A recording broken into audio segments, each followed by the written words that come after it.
보통 용두삼이라고 하는데 그만큼 머리, 즉 판단하는 지휘부가 중요하다는 겁니다. 적의 전력을 가장 효과적으로 무력화하는 방법 또한 적의 머리, 즉 지휘부를 제거하는 겁니다. 통상 참수작전이라고 말들 하는데 이번엔 이것에 대해 말씀드려 보려 합니다. 전장에서 서로 가장 숨기고 싶어 하면서 제일 먼저 찾으려고 하는 것은 지휘소입니다.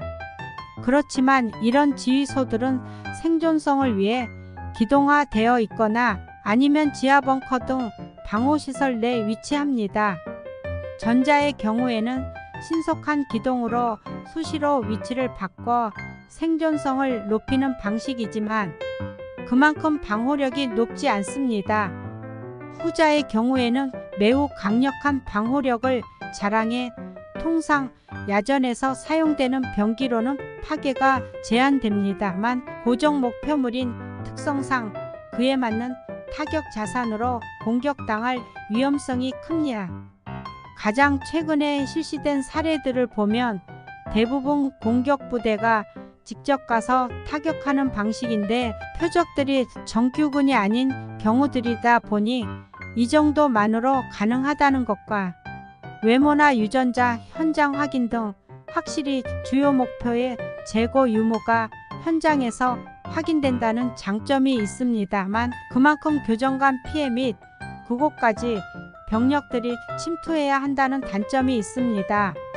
대표적인 예를 든다면 알카에다 지도자 오사마 빈 라덴을 사살을 위해 실팀6가 투입됐던 넵툽 스피어나 IS 수령이었던 알 바그다디 사살을 위해 델타와 레인저 부대가 대거 투입됐던 케일라 뮬러 작전이 있겠네요. 여기서 두 작전의 차이점이 있는데 전자의 경우에는 동맹국에 불법적으로 침투해 실시해야 했던 작전이기에 은밀성이 중요해 대규모 병력이 아닌 지역대 단위의 병력이 투입되었습니다. 하지만 후자의 경우에는 교전 지역이었기에 상대적으로 대규모 병력이 투입됐습니다. 레인저 부대는 특수부대이지만 그 편제는 일반 보병부대와 유사합니다. 통상 직접 타격을 위해 소대 단위 이상이 투입되며 인원이 많은 만큼 다양한 지원화기들도 휴대해 팀 단위 특수부대들과 화력의 수준이 다릅니다.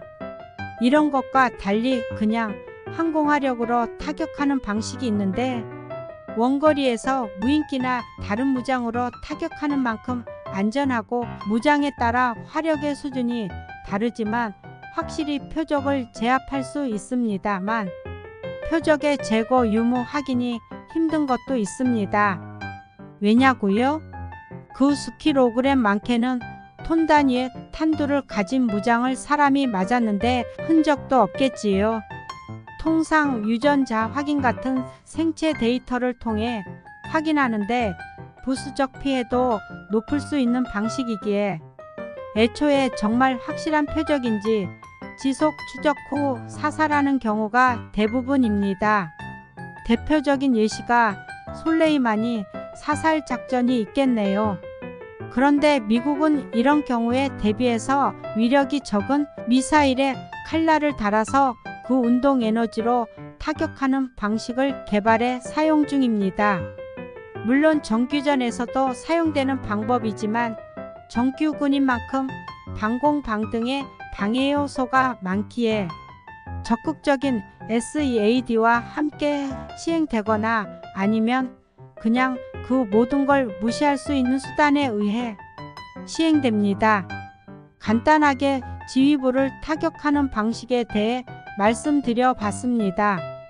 솔직히 이런 방식은 비정규전이든 정규전이든 정치적인 요소가 매우 크기에 행정부의 의지가 가장 중요하다고 볼 수 있지요.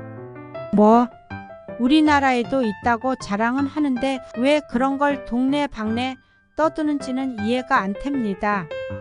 그런 건 저기 모르도록 최대한 조용히 하는데 말이죠. 호우주의보 안전문자도 많이 오고 이번 호우에 인명사고도 있었다고 뉴스에 나옵니다. 다들 비 피해 없도록 대비 잘 하시길 바라며 언제나 건승하십시오.